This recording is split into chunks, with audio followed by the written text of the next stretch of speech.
Hello. During this podcast, I will try to discuss the following point: culture and international cooperation, why it matters. It's the question of culture, it's the question of the international activity. And we think that within our IDEC PBL project, it is a very important issue to discuss and to deal with. So, why it matters? We can say that probably it's because cooperation includes and deal with communication issues. That's the first start. Second one is the fact that communication is culture and culture is communication. We have learned that from Edward T. Hall during the 50s and 60s. And last step is the fact that international activities include human interaction and so cultural aspects. If we want to go deeper in that subject, the question is then what is culture? Culture has a basic definition. We can say that it's all the material and ideological phenomena that characterize an ethnic group or a nation, a civilization, as opposed to another group or another nation. In a social group, that's to say that there is a set of behavioral characteristics of someone's signs, the language, the gesture, the clothing, that differentiates it from someone belonging to a different social group. It is a very complex concept, and so we can say that culture is a complex conceptual universe. There is no standard definition of a culture. So that's why it's a complex concept. We can say that usually it's a set of various things, among which shared belief, shared values, shared customs, shared behaviors, and shared artifacts that in fact members of a social group use to cope with their world and to others, and it is transmitted from generation to generation by learning. It is not in our DNA, but it is really a social learning process. And so we can quote here Nigel Holden, who said at the beginning of year 2000 that it's a complex whole which includes knowledge, belief, heart, law, custom, and any other capabilities and habits acquired by a person as a member of a society. That's the social group. And so, how can we define a culture? Usually, we said that a culture is made of a coherent system whose elements are interrelated and inherent in a set of human activities. We have seen that they are common to a group of individuals and so they are transmitted through socialization phenomena.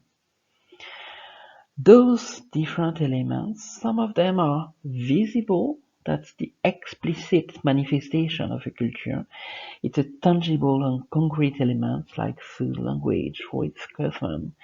But we have also invisible elements, that's the implicit element, like perception, feeling, values, norms, elements like that. And several authors say that in order to understand a culture, it's like with an onion, because culture consists of several layers. So, like an onion, in order to understand a culture, it is necessary to peel off layer after layer. The outer layer is the explicit layer, the manifestation of a culture, what is visible. So, things that we can observe, the language, the food, the dress code, greeting, result. The middle layer is the question of the values and the norms of a culture. Those values and norms correspond to what people think is good or bad. And so things that we are using as criteria in order to choose between various possibilities when we are facing a problem, for example, why we are selecting because we think it's good or because we think it's bad. And the last layer is what we call the inner layer. It's the core or the very implicit layer. Here it's the question of the subconscious and basic assumption, the relation to nature. So, in fact, we can see that we have several ways of understanding culture. And cultures, they have been developed in different ways because they have different natural environment, which they have to relate and survive in. Trompenard, Franz Trompenard, that who is a very common author, well-known author in the field of course cultural management. He said that cultures can be distinguished from each other by how they relate to three fundamental problems, three fundamental dimensions: the relation to time, the relation to nature, and the relation to other human beings. So that's to say that issues and problems are common to all mankind, but we are solving them in different ways. And it has some consequences in the creation and the development of corporation and business. So difference among cultures or cultural cluster result in what we call cultural distance. That's the distance between two groups of culture.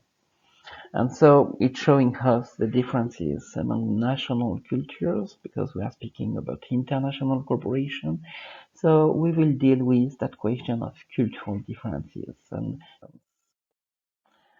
we have a variety but a similarity of the academic production in this field.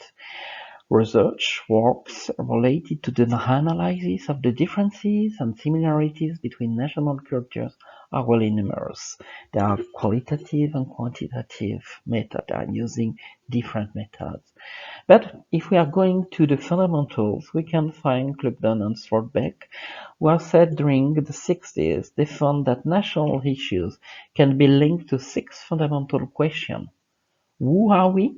So our individual characteristics and qualities. How are we connected or attached to the world? So that's our degree of autonomy versus the degree of dependence. How do we think about and analyze our personal and professional situation? So here it's the role of socials and acquired status versus the attributed status. How do we interact with the others? That's our relationship to the other. What is our relationship to time? So that's our perception of the past, the present, and the future. And what is our relationship to space? So it's our meaning of hierarchical distance and proximity between people. As a nutshell, culture is a multinational dimensional concept because we can speak about national culture, organizational culture, professional culture, and it is difficult to grasp and decipher. Different dimensions interact and create a wide variety of multiple intercultural situations. And just remind that culture is often represented as an iceberg, with an emerged part, visible, and a submerged part, deeper and often invisible. The emerged part is easier to observe and can be subject of quantitative surveys, questionnaires, for example, but the immersed part must be analyzed with more qualitative studies in order to understand the phenomena, so that's to say with interviews and observation. So that